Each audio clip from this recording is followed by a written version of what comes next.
Francis Letourneau d'Espace Tonique. Bienvenue à mon podcast d'un sentier à l'autre sur l'équilibre de vie. Puis aujourd'hui, je m'ouvre à grand cœur et au podcast. Je parle de lâcher prise. Donc, il y a plein de situations dans la vie qu'on doit vivre du lâcher prise, qu'on doit faire du lâcher prise. Et plein de situations qui sont difficiles à lâcher prise aussi.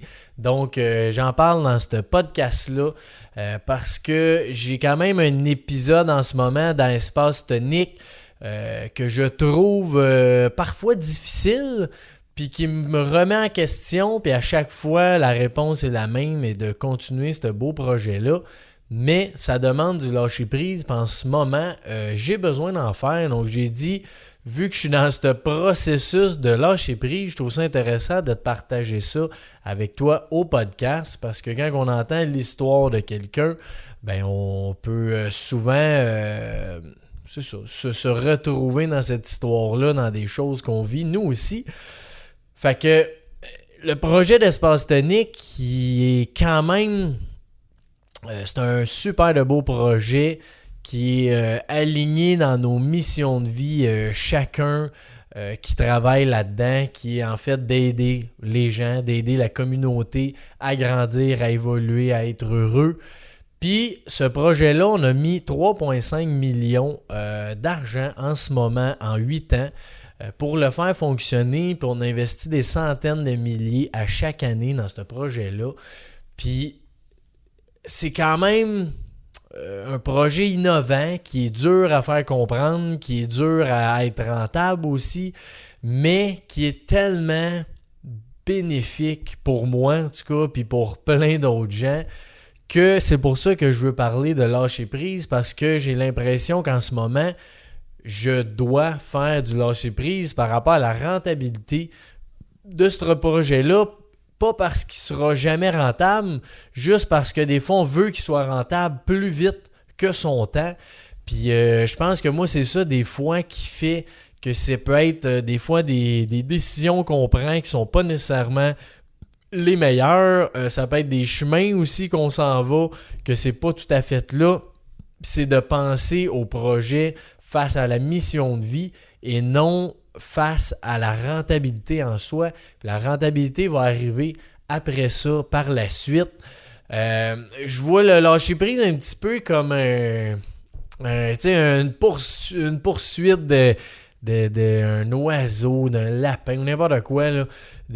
Plus tu vas vers l'oiseau, plus l'oiseau s'en va, plus il a peur, plus tu l'approches, plus il s'en va loin, plus il va aller se cacher. C'est un peu ça, lâcher prise. Quand tu veux pousser tout le temps sur une chose que tu aimerais qu'il arrive, parce qu'on s'entend que la comparaison avec Espace Tonique, pourquoi je veux cette rentabilité-là tant que ça? C'est parce que je crois tellement à ce projet-là que ça peut aider des centaines de personnes, d'humains à grandir, à se ressourcer, à être mieux, que c'est pour ça que je veux qu'il soit autant rentable, tu sais.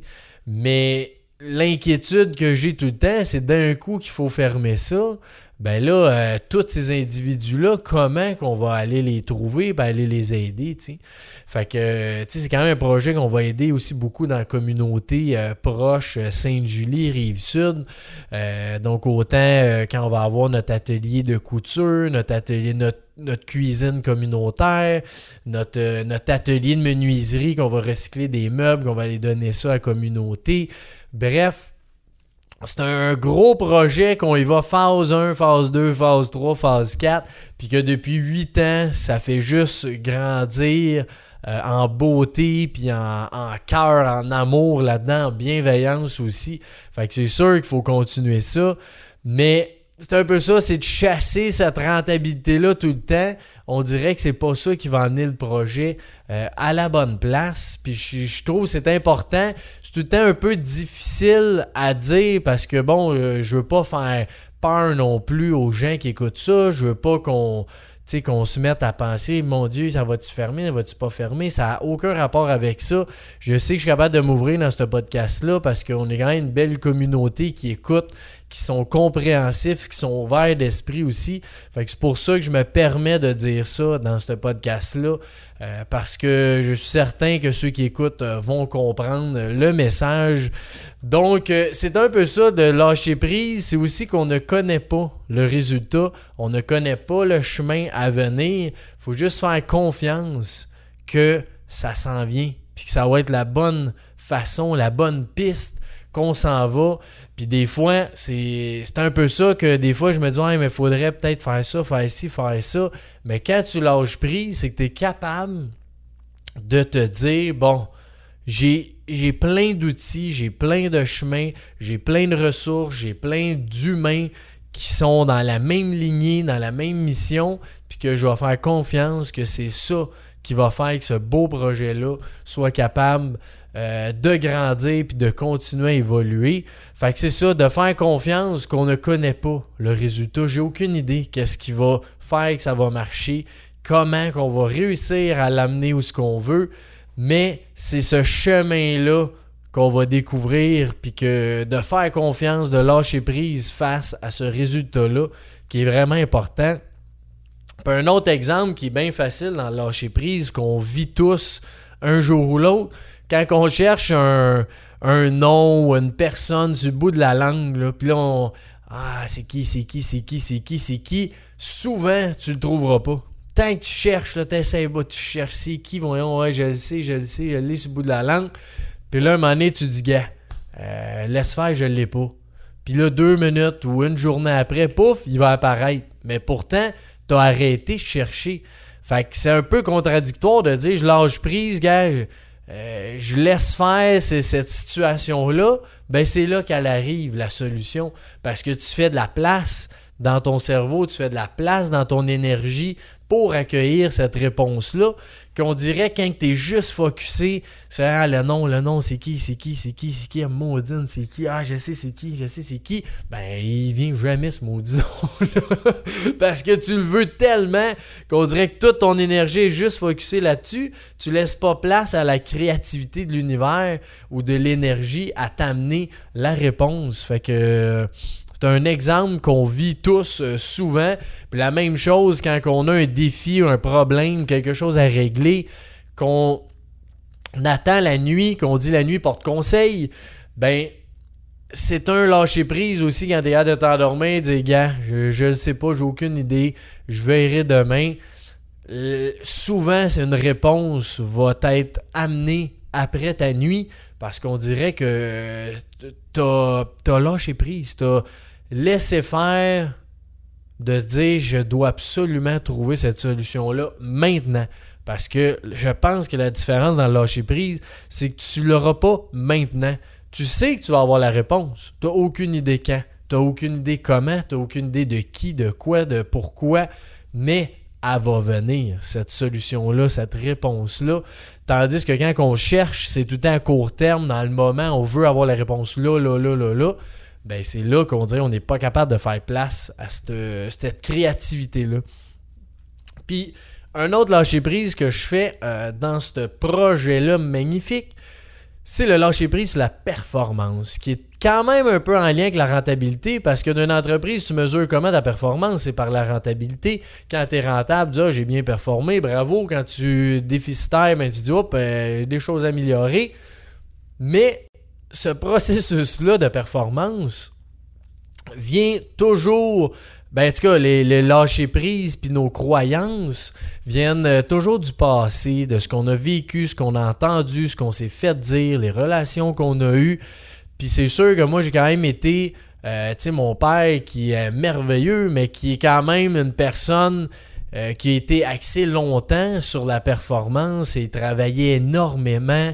Il a tout fait pour son entreprise, autant dans ProTech, construction, que dans l'immobilier, dans l'espace tonique. Puis lui aussi évolue dans cette performance-là qui voit de moins en moins le besoin de performer autant à tous les semaines. Il faisait des 100 heures à toutes les semaines là, dans le temps. Puis aujourd'hui, il fait quasiment 2 fois moins d'heures. Mais pourtant, il est aussi performant qu'il était avant, sinon plus, parce que là, justement, tu laisses de la place à cette créativité-là, tu laisses de la place à être, tu laisses de la place aux solutions arriver vers toi. Ben, moi, le petit gars de papa aussi, ben, j'ai quand même été là-dedans beaucoup. Je le suis encore, je me rappelle encore, au soccer, à peu près 15-16 ans, j'aurais tout fait, tout pour gagner un match, pour toucher au ballon. Je me rappelle encore, des fois, je vois le ballon, là, j'ai une cible sur le ballon tout autour. S'il est flou, c'est noir, puis moi, je fonce comme un taureau sur le ballon. Je dis, je m'en viens, c'est moi qui vais l'avoir. Puis j'aurais pu blesser du monde, j'aurais pu faire peu importe quoi. J'étais un taureau qui voulait absolument gagner. Puis aujourd'hui, j'ai encore ce désir-là de gagner, autant quand je joue au hockey, au volleyball, au soccer. J'ai toujours cette envie-là. Par contre, ce que j'ai changé, c'est justement pas à tout prix. Oui, je veux gagner, je vais tout donner mon énergie à 100%. Je vais tout faire pour pouvoir gagner. Si je perds, ben tant pis. Ça, j'ai jamais été vraiment mauvais perdant malgré tout. Mais c'est ça, c'est que j'ai changé le à tout prix. Avant, j'aurais gagné à tout prix, quitte à blesser quelqu'un, quitte à faire mal à je sais pas qui, peu importe, t'sais. Mais là, aujourd'hui, je me dis, gars, c'est un jeu, je vais tout donner, mais je veux quand même, moi, pas me blesser. Je veux pas blesser quelqu'un non plus. Fait que si, à cause que j'ai pas voulu blesser quelqu'un, on se fait scorer un but, on s'entend que c'est du maison, là. J'ai jamais joué à haut niveau. Fait que c'est entre guillemets, c'est pas grave là, si quelqu'un fait un but ou quoi que ce soit parce que j'ai pas blessé quelqu'un. Fait que je diminue ça un peu qui est le même esprit que l'orgueil, que je descends mon orgueil plus je vieillis. Je me suis rendu compte à peu près à une vingtaine d'années. Quand j'avais 20 ans, j'ai dit, tu sais, on était quand même des gars bien orgueilleux dans la famille. Mes deux frères le sont beaucoup. Puis je me suis dit pourquoi, tu sais, quand tu lis dans le développement personnel, tu comprends un peu l'ego, tu comprends un petit peu plus l'orgueil. Oui, l'orgueil peut t'aider dans certaines situations, mais souvent, il te nuit beaucoup plus qu'elle t'aide.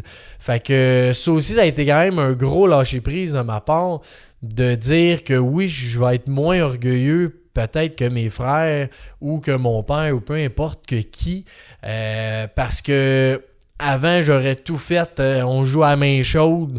Ben, gars m'a claqué à la main là, au bout. On va se brûler, on va se faire mal, mais je vais gagner par orgueil.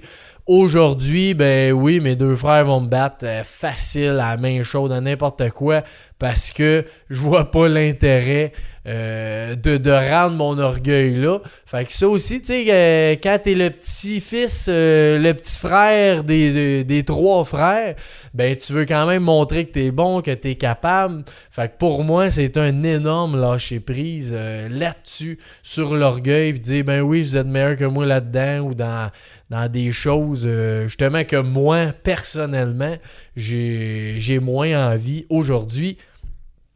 Puis, ce que je disais de la performance, c'est que je lâche prise aussi beaucoup là-dessus parce que je ne crois pas que faire beaucoup d'heures t'amène beaucoup plus de résultats. Je crois que c'est un équilibre. Fait que oui, quand t'es entrepreneur, quand t'es une entreprise, il y a des fois, t'auras pas le choix de faire un petit peu plus d'heures.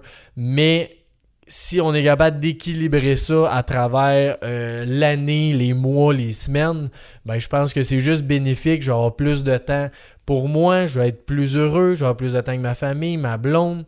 Ça va faire que je suis un individu plus équilibré. Quand tu es plus équilibré, tu peux avoir des meilleures idées. C'est ce que je crois. Donc, c'est ce que je fais aussi. Je n'ai parlé aussi dans un autre épisode, mais tu sais, aujourd'hui, je suis capable de prendre presque 1 heure par jour, soit pour m'entraîner, méditer, faire mes étirements, juste relaxer, faire quelque chose que j'aime, que jamais j'étais capable de faire ça. Je le faisais juste la fin de semaine. Mais aujourd'hui, je suis capable de prendre 1 heure par jour pour faire ça. Donc, je suis bien content de ça. Puis ça fait partie de tout espace tonique de vivre ces moments-là. C'est ça qui m'amène à ce lâcher-prise-là qu'aujourd'hui, j'ai envie de parler. Puis, Je pense aussi qu'il faut faire des mini lâcher-prise pour être capable d'en faire des plus gros. Des fois, c'est super niaiseux, mais tu sais, je vois par exemple ma petite fille qui a 2 ans et demi dans ma cour, je me suis fait un petit mur d'escalade parce que j'aime bien l'escalade, ma blonde aussi. Puis ma petite fille, ben tu sais, j'y montre un peu comment faire. Elle monte dans notre petite cabane avec ses prises d'escalade. Puis des fois, je vois des affaires que je me dis, ouais, mais pourquoi qu'elle fait pas tu sais, gauche, droite, gauche, puis là, il y a une prise qui est plus facile, que ce serait plus facile selon moi. Pas selon elle, selon ce qu'elle vit, mais selon moi. Fait que ça, pour moi, c'est des petites choses que je me dis, gars, elle est capable de monter, peu importe, elle monte comment, elle va apprendre quelque chose. Ce que moi, je me dis tout le temps, c'est est-ce que ce serait mieux d'y montrer une autre façon? Des fois, oui, je pense, puis des fois, non. Mais quand je suis dans le lâcher prise, c'est vraiment de dire, gars, c'est elle qui prend sa façon, elle réussit. Donc pourquoi vouloir montrer une autre façon si elle est capable de le faire de cette façon-là? Après ça, oui, si on va aller dans la compétition puis d'un autre niveau, peut-être que là, ça va valoir la peine.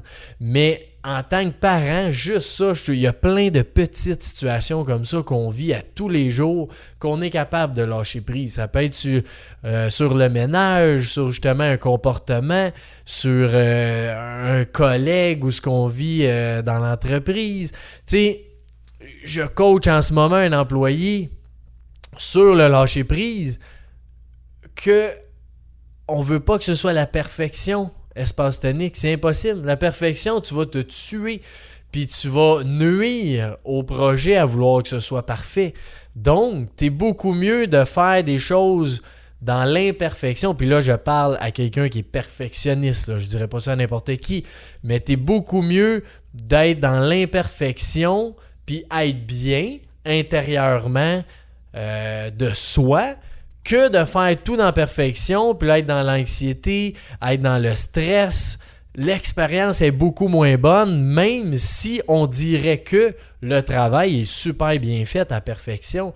Mais nous, dans l'espace tonique, on aime mieux que tu sois bien comme individu, tu vas être bon pour les clients, tu vas bien gérer les situations, tu vas bien gérer les émotions des autres quand toi tu es bien. Tandis que si tu es stressé, tu es anxieux, tu es dans la performance, ben là c'est bien dur d'avoir un beau service à la clientèle avec des gens qui t'aiment, que tu sois à l'écoute, que tu prennes le temps. Ben c'est ça qu'on prône. Fait que ça en est du lâcher prise aussi, même en entreprise. Puis, c'est ça, tout ça pour dire que des petites choses, c'est super important à tous les jours, de faire un petit lâcher-prise par-ci, par-là, pour se construire cette confiance qu'on est capable de lâcher prise, puis qu'au final, quand tu lâches prise, t'es beaucoup mieux, t'es beaucoup plus satisfait aussi, puis la vie est plus facile. Fait que c'est important, puis surtout, c'est que ça t'amène des résultats que tu n'auras jamais pensé qui arriveraient, des solutions aussi qui sont parfaites pour toi. Autre chose que j'ai vu récemment que je vais essayer, c'est sûr, j'ai lu ça hier, puis j'ai dit que je vais essayer, je veux le partager parce que peut-être que toi aussi, c'est quelque chose que tu aimerais essayer. J'ai vu la boîte à intention. Fait que ça, c'est pour le lâcher prise. Pour aider à lâcher prise, tu prends une petite boîte, tu mets quelque chose que tu veux lâcher prise, comme moi.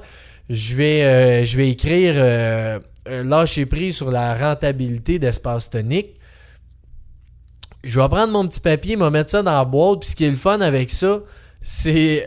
je me rappelle pas exactement, j'ai vu ça où. J'aimerais bien citer la personne qui a dit ça, mais j'écoute beaucoup de choses, fait que je me rappelle pas.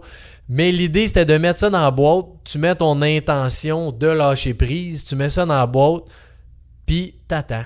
Tu fais confiance que ce que tu as mis là-dedans va arriver d'une façon que tu n'as aucune idée comment, mais tu fais confiance à toi, premièrement, à la vie, à l'univers, peu importe comment tu appelles ça, à Dieu, à l'énergie, peu importe, tu fais confiance que la solution va arriver, puis tu lâches prise là-dessus. Fait que je vais essayer ça, c'est sûr et certain, aujourd'hui ou demain. Puis il y a quelque chose que je me pose souvent comme question, je vais juste prendre une petite gorgée. Et c'est pas du whisky, c'est de l'eau. C'est le lâcher prise face à la persévérance. Parce que des fois, quand je parle de lâcher prise, je dis « Ouais, mais je devrais peut-être continuer. » Puis quand je dis « Je devrais peut-être continuer », ils disent « Ouais, je devrais peut-être lâcher prise aussi. » Fait que ces deux-là sont tout le temps, pas un combat, mais un équilibre à avoir parce que les deux sont bons. Le lâcher prise est bon, puis la persévérance est bonne aussi. Ça dépend des points. Puis je me suis mis 5 points qui sont importants quand tu te poses la question « Est-ce que je devrais lâcher prise ou est-ce que je devrais persévérer? » Le premier point, c'est de se connaître. Se connaître en tant qu'individu, se connaître ce qu'on aime, connaître ce qui nous motive dans la vie, connaître notre mission de vie, nos rêves, nos objectifs. Parce que quand tu te connais, c'est beaucoup plus facile de dire est-ce que je devrais plus lâcher prise ou je devrais persévérer? Puis un va pas sans l'autre. Dans l'espace tonique, je lâche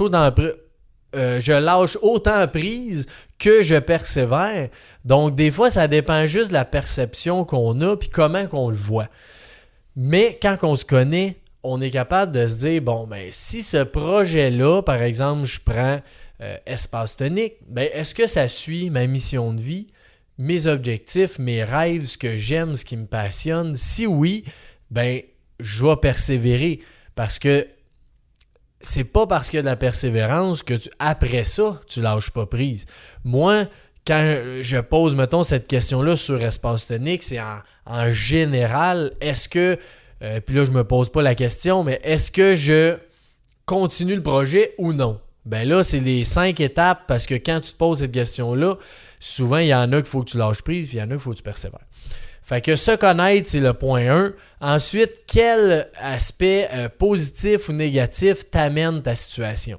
Si tu as beaucoup plus de positif que de négatif, ben persévère aussi dans ce projet-là. Puis je vais le redire à chaque point, c'est pas parce qu'on dit persévère qu'il faut pas que tu lâches prise. C'est vraiment dans le sens, je continue dans le projet. À cette heure, il y a sûrement et très fortement des choses que tu dois lâcher prise dans le projet X. Mais je veux quand même qu'on soit conscient que des fois, il y a des projets que tu es mieux d'arrêter. V'là 2 ans, on a décidé d'arrêter. On avait une application, Findex, que ça s'appelait, qui aidait les voisins, qui aidait justement là, de se rassembler en communauté, qu'on soit plus, qu'on collabore plus entre voisins, qu'on soit capable de se prêter des choses, de s'aider. Bref, on a mis quasiment 150 000 dans l'application pour construire ça. Puis on s'est posé la question un moment donné, on continue-tu, on continue pas, on n'était pas trop sûr.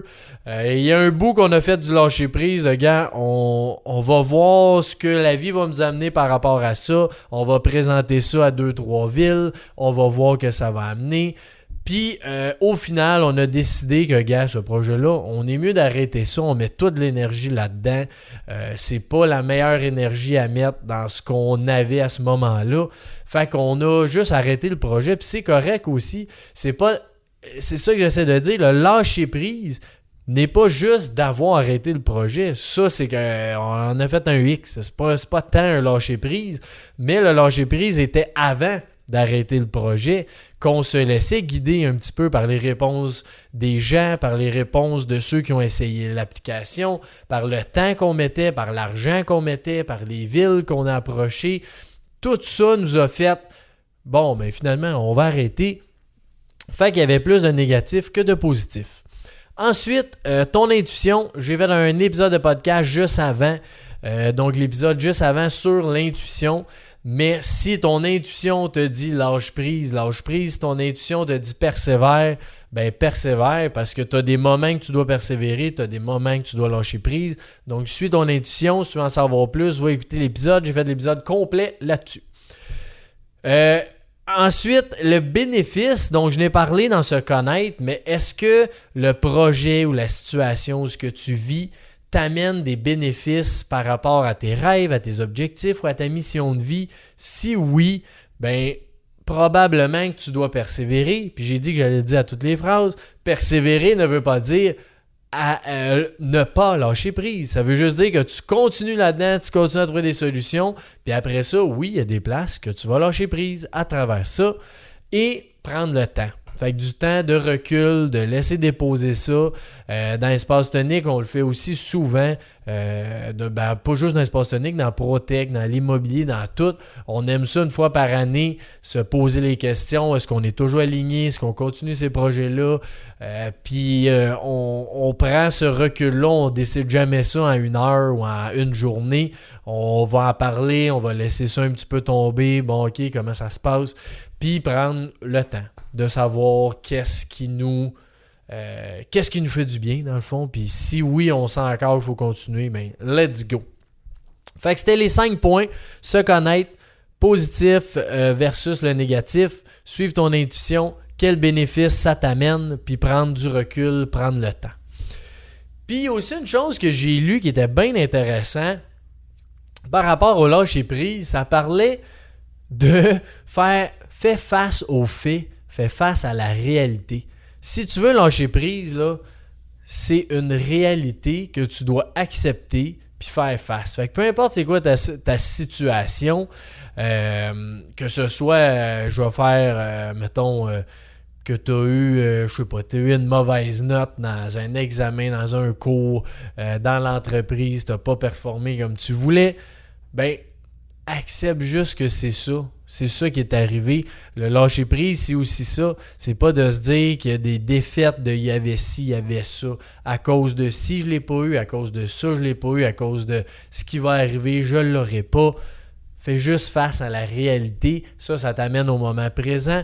Fait que comme si je prends l'exemple tantôt d'une mauvaise note, tu as eu une mauvaise note, c'est la réalité.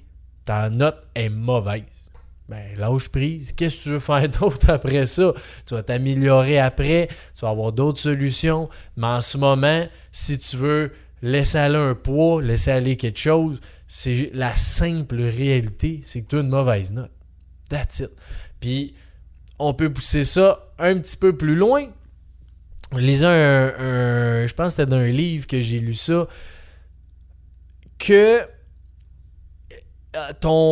mettons un enfant, quand tu as un enfant, ça se peut que ton enfant vive des difficultés énormes. Ça se peut que ton enfant doive aller en prison pour que sa vie se moule, qu'il ait besoin de cette expérience-là dans sa vie. Ça se peut qu'il perde une jambe, ça se peut qu'il soit handicapé. Puis ce qu'il disait, c'est de lâcher prise face à ce qui peut arriver, puis face à ce qui arrive aussi, qui revient à la réalité.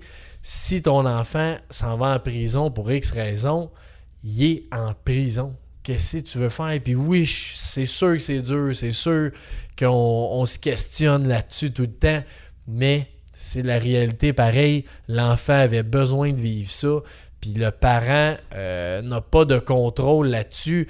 Tu sais, des fois, moi, j'ai ce lâcher-prise-là à faire, qui est par rapport à ma petite fille, puis prochainement mon petit gars.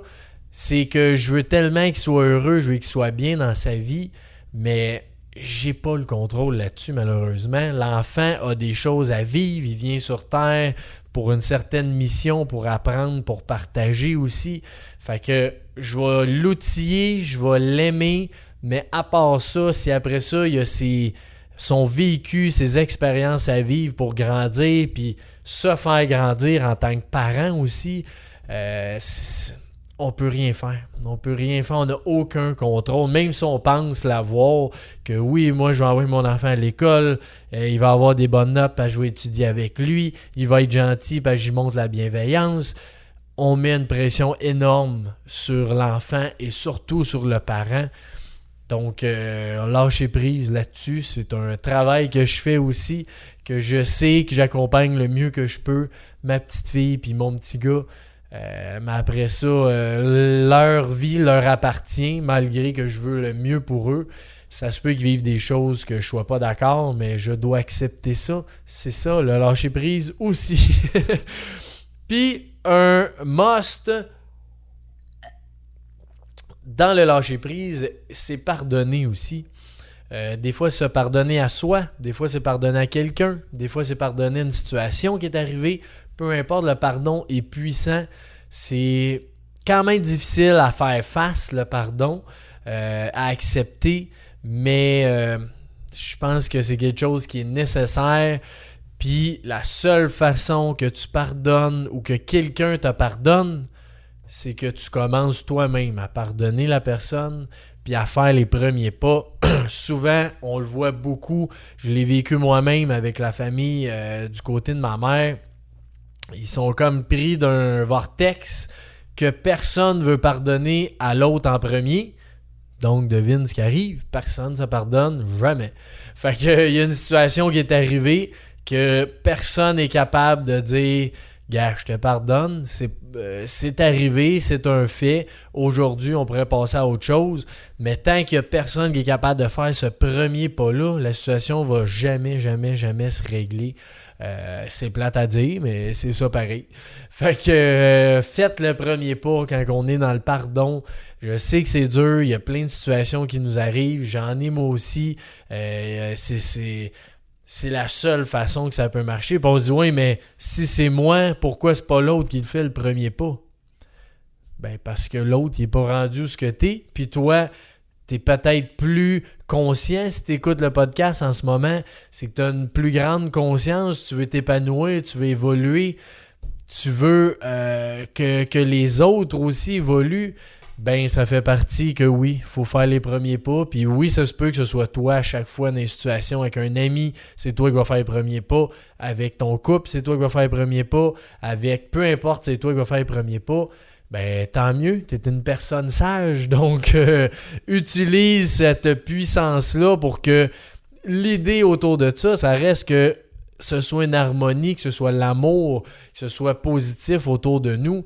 Donc, quand on pardonne, ben, on fait régner cet amour-là beaucoup plus que si on est dans l'attente que l'autre le fasse.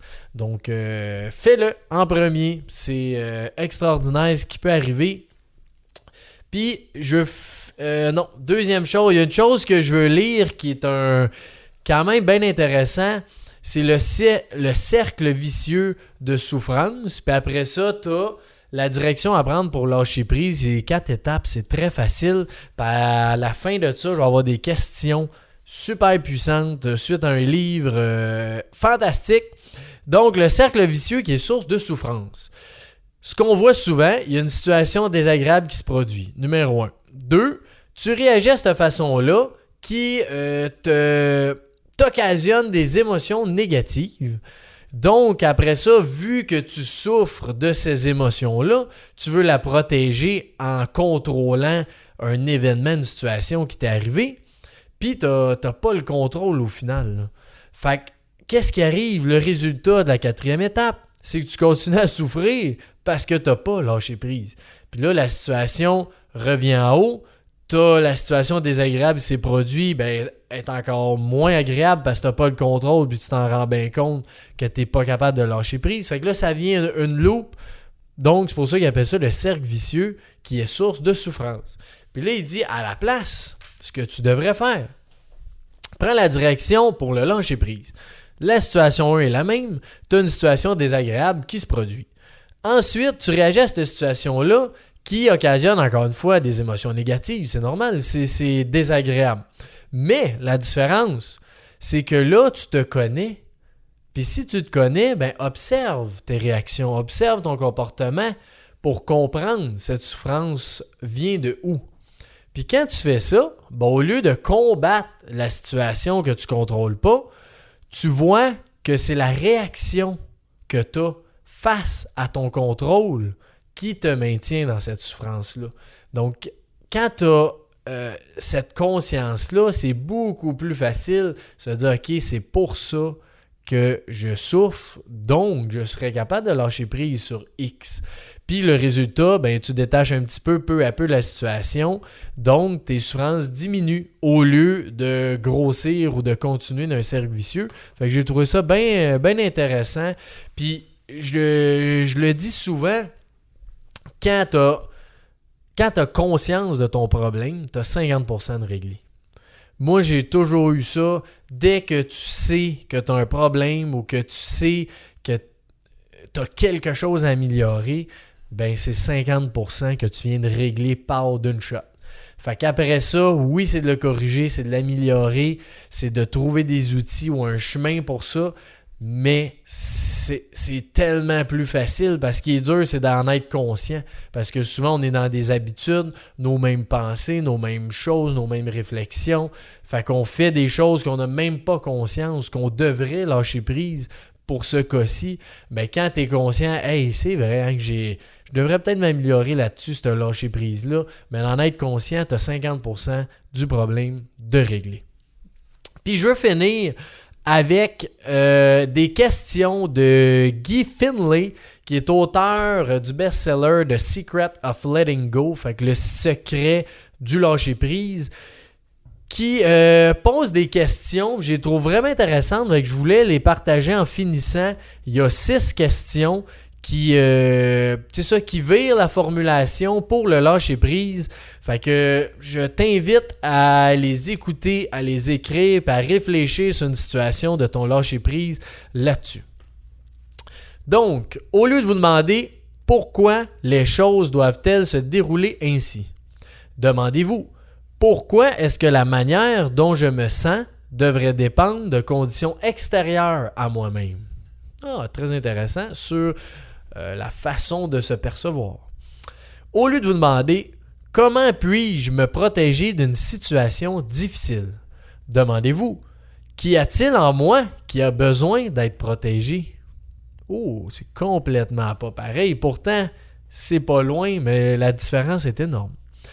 Au lieu de vous demander pourquoi les autres n'agissent pas comme je le désire, demandez-vous qu'y a-t-il en moi qui a besoin de contrôler la manière dont les autres agissent? Très intéressant. Au lieu de vous inquiéter à propos de votre avenir, demandez-vous, n'y a-t-il jamais eu quoi que ce soit de bon qui a sorti de l'inquiétude? Très bonne question. Au lieu de vous demander ce qui ne va pas avec une personne lors d'un conflit, par exemple, demandez-vous, est-ce que ce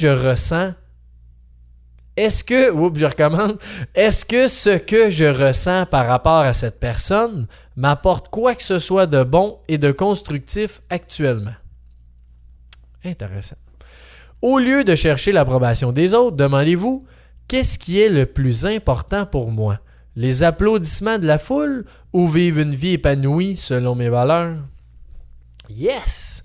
C'est des questions que je trouve vraiment intéressantes parce que je trouve que c'est des façons de faire une introspection que moi, personnellement, j'avais pas vu face au lâcher-prise. Donc, ces questions-là, je vais les mettre dans la description du podcast. Fait que si vous voulez les copier ou quoi que ce soit, ils vont être là. Vous allez pouvoir répondre. C'est un super bel exercice à faire aussi pour le lâcher-prise. Donc, j'espère que tu as eu plein d'infos par rapport au lâcher-prise. Ça fait partie de la vie. Là, on ne sera jamais lâché prise à 100%. En tout cas, je ne pense pas. Mais plus on en fait, plus on se sent bien. Puis des fois, il y a des gros morceaux à lâcher prise, comme moi en ce moment. Puis c'est ces genres de réflexions-là qui m'aident beaucoup. Donc, je voulais les partager avec toi. Si tu as aimé ça et tu penses que ça pourrait être intéressant dans ta communauté, dans tes amis ou quelqu'un que tu penses particulièrement, partage ça sur tes réseaux, envoie-le à quelqu'un que tu aimes. Moi, ça fait tout le temps un super gros bien de voir que l'épisode est vu par plein de personnes.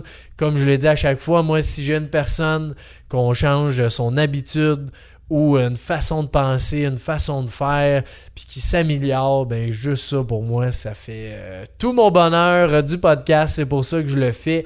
Fait que si toi, t'es venu chercher quelque chose de ça, ben écris-moi en privé, en commentaire, peu importe. Ça va me faire un grand plaisir d'échanger et de parler avec toi de ça. Fait qu'un gros merci. Te souhaite une magnifique journée. Ciao!